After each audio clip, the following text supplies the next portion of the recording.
Masalah yang satu ini nggak bisa diselesaikan hanya dengan konsumsi obat penekan asam lambung. Jadi buat kamu yang udah bosen minum obat ini semua, kemudian setelah minum asam lambungnya reda, nggak lama kemudian naik lagi, nggak selesai-selesai minum obat ini terus, bahkan muncul masalah-masalah yang lain, kali ini saya mau share cara untuk mengatasi GERD tanpa obat.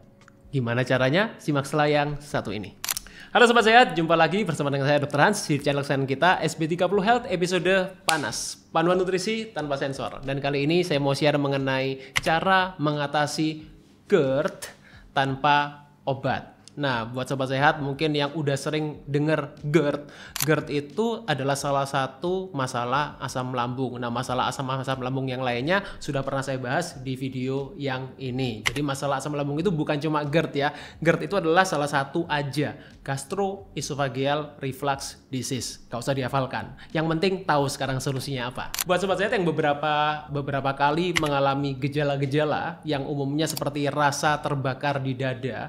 Nah, ini yang sering kali disalah kaprakan dengan serangan jantung. Nah, namanya aja heartburn. Jadi heartburn, heart attack gitu.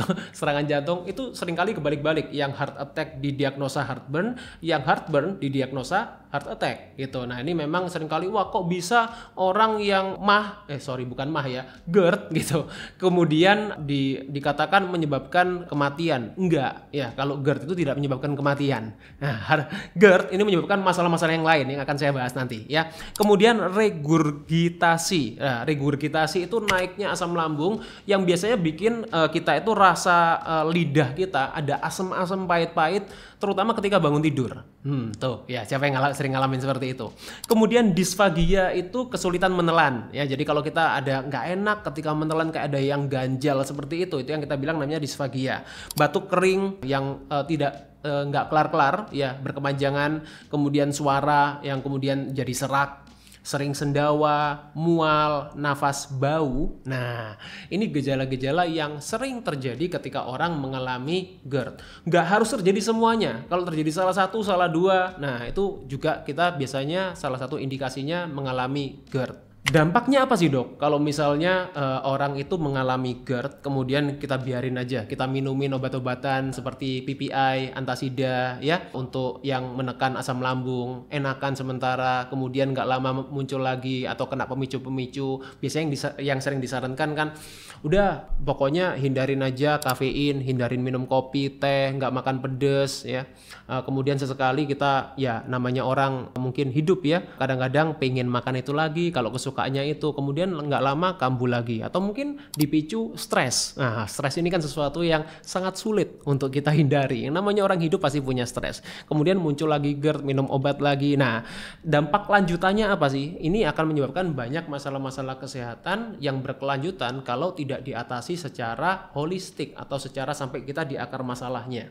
Yang pertama, yang paling sering muncul adalah esofagitis, radang di esofagus, di kerongkongan. Itu paling sering. Nah, terus kalau udah radang terus-menerus akan terjadi yang namanya adalah LPR, laryngopharyngeal reflux.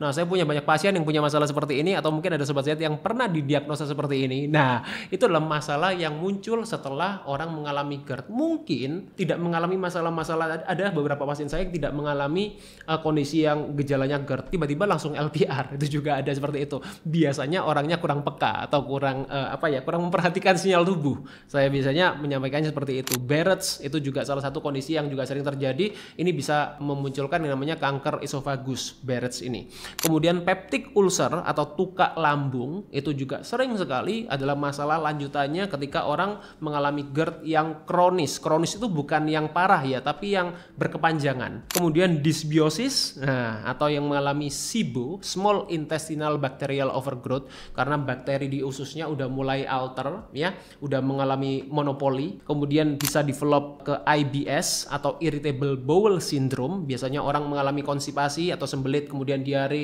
sembelit, diare habis makan, kemudian malah nggak enak lambungnya gitu ya, bingung, jadi belum makan nggak enak, habis makan nggak enak gitu. Kemudian bahkan sampai IBD. Nah, IBD ini kondisinya sudah ke autoimun ya. Nah, ini semuanya dimulai dari GERD Ya, meskipun dalam arti perjalanan tiap orang beda-beda lamanya, tapi saya bahkan punya pasien di usia 30-an itu sudah punya masalah IBD. Jadi ini bukan masalah orang tua. Perlu diperhatikan bagaimana perjalanannya supaya tidak sampai ke kondisi seperti ini. Solusinya gimana, Dok? Sekarang ya, kalau kita udah punya masalah GERD akut, gimana solusinya kalau saya nggak minum obat-obatan yang tadi itu? Jadi saya di sini datang juga untuk memberikan solusi, bukan hanya untuk memberikan edukasi mengenai GERD-nya sendiri. Ya, solusinya apa? Pertama, kita bisa konsumsi yang namanya lidah buaya. Kan gampang banget ya, di Indonesia ini dapat lidah buaya mudah, maka kita perlu bersyukur. Lidah buaya kita ambil yang inner gelnya ya, bukan lateksnya ya. Kita ambil 1-2 sendok makan gelnya saja, gel murni ya. Kita konsumsi 2 kali sehari sebelum makan. Nah, sekarang memang banyak yang namanya suplementasi aloe vera juga ya, lidah buaya, tapi perlu diperhatikan kandungannya, apakah dia murni gelnya aja, karena juga banyak yang mereka juga mengandung lateksnya. Nah, itu juga saya tidak sarankan. Jadi cari yang inner gelnya aja kalau aloe vera. Yang kedua, bisa kita konsumsi yang namanya slippery elm ya. Slippery elm cari aja, kita juga banyak di sini dapatkan ya. Itu 1 sendok teh dicampur air hangat, kemudian konsumsi 2 kali sehari sebelum makan. Kalau bentuknya dalam bentuk suplemen juga boleh, silakan. Kemudian yang ketiga, bisa konsumsi yang namanya licorice ya. Licorice ini akar manis rasanya, atau DGL. Itu bisa kita konsumsi 20 menit sebelum makan, konsumsi sekitar 380 mg. Bentuknya tablet kunyah biasanya. Kemudian chamomile ya, teh chamomile, teh marshmallow root. Nah, itu bisa dikonsumsi tanpa gula, lebih baik ya. Kalau misalnya mau pemanis, pakai stevia, pakai monk fruit, boleh konsumsi 2-3 kali per hari ya. Ini adalah untuk solusi-solusi kondisi akut pada waktu kita mengalami serangan GERD. Kemudian gimana dietnya? Nah, ini ya, jadi bukan cuma kita masalah GERD ini bukan cuma masalah kita konsumsi apa, tapi kita juga pola makannya perlu diatur. Caranya yang pertama, sebetulnya tidak ada sayur-sayuran yang spesifik, tapi paling tidak kita konsumsi sayurannya itu direbus aja ya. Karena kalau kita konsumsi sayuran yang mentah, yang raw seperti salad, itu lambung kita masih belum siap. Bukan nggak baik, tapi belum siap lambung kita. Nah, kita sayur rebus, terutama sayur-sayuran yang rendah serat tak larut. Jadi yang dicari kita sayur-sayuran yang tinggi soluble fiber atau serat larut gitu. Contohnya seperti wortel, kemudian timun, labu ya, pumpkin itu, gambas ya, kemudian buncis itu juga oke. Brokoli juga sebetulnya juga masih oke, kol juga masih oke. Cari aja sayur-sayuran itu semuanya oke, tapi direbus. Jadi dimasak aja supaya lambung kita nggak terlalu berat untuk mencernanya. Kemudian protein, ya protein juga, protein yang lembut itu maksudnya yang dimasak sampai lembut. Kita konsumsi seperti ikan laut, ya ikan air tawar juga oke sebetulnya, tapi saya lebih prefer ikan air laut ya, lebih bergizi, lebih bernutrisi. Unggas, ayam, bebek, ya itu juga oke. Sebetulnya daging sapi pun, daging kambing pun juga oke, tapi biasanya kan masaknya mesti lebih lama ya. Makanya saya biasanya lebih prefer telur, tahu, tempe itu oke. Kemudian ikan laut itu lebih preferable ya untuk kondisi-kondisi yang aku seperti ini. Masak sampai lunak, dibuat sup ya, itu akan lebih baik. Jangan deep frying itu tadi ya. Kemudian buah itu sebetulnya juga banyak spektrumnya, hampir semua buah juga oke. Cari aja buah yang non citrus ya. Buah citrus itu buah seperti jeruk, kemudian ini ya jeruk Bali, pomelo itu ada, grapefruit tapi jarang di Indonesia. Kemudian tomat tuh jangan, hindari ya, karena itu buah yang sifatnya acid juga. Selain lemon, jeruk nipis, buah-buah selain itu oke, nggak ada masalah. Kemudian minum air hangat, rebusan air jahe itu juga akan membantu. Jadi ini adalah diet dalam kondisi akut, dalam kondisi kita mengalami serangan GERD. Setelah melewati fase akut, kita perlu yang namanya fase healing. Nah, fase healing ini hari kelima sampai hari ke-14. Ini kita bilang masuk ke fase healing. Jadi fase akut itu biasanya di hari pertama sampai hari ketiga.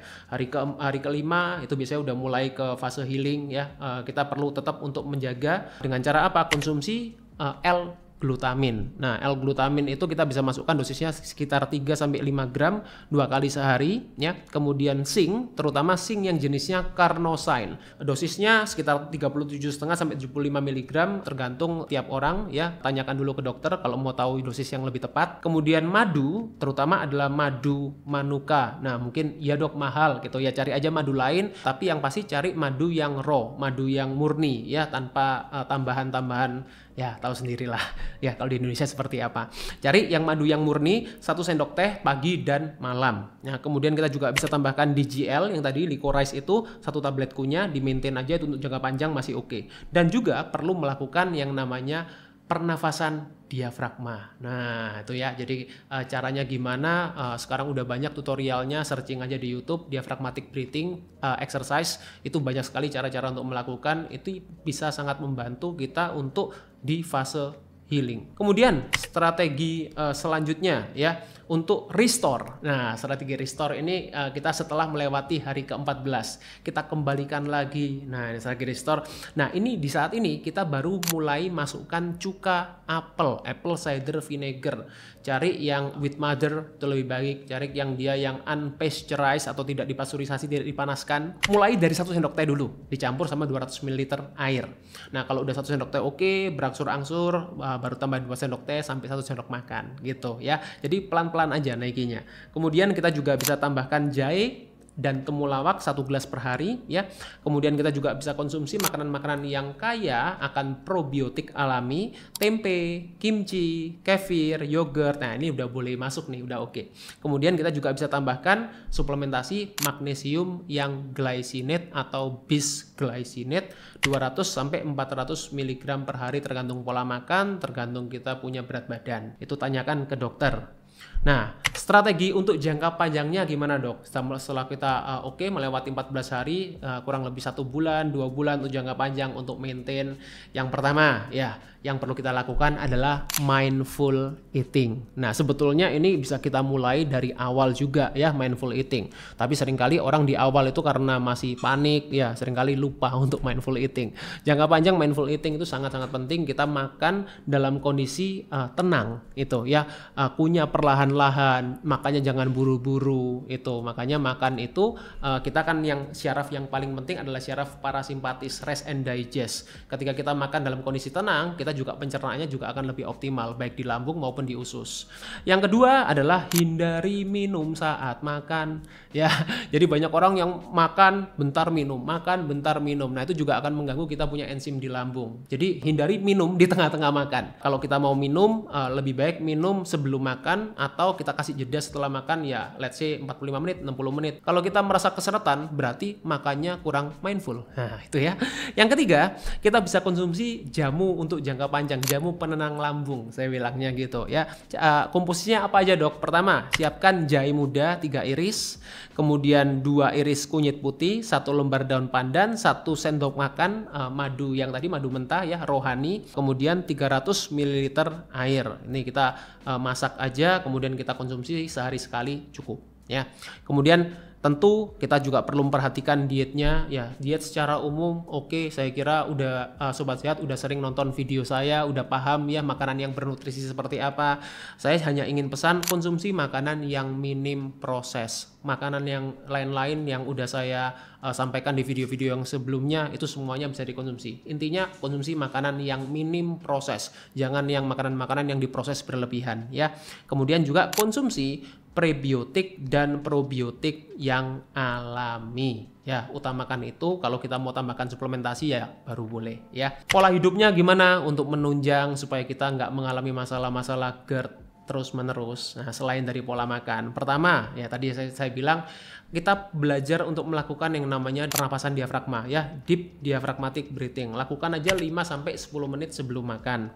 Kemudian jalan ringan setelah makan ya, kurang lebih sekitar 10-15 menit lah kita lakukan jalan ringan. Kemudian tidur ya dengan kepala yang lebih tinggi 15-20 cm, biasanya kita lakukan ini ya pakai bantal yang lebih tebal itu, ini juga bisa membantu. Kemudian hindari pakaian-pakaian yang ketat itu ya, terutama di kondisi-kondisi akut tadi.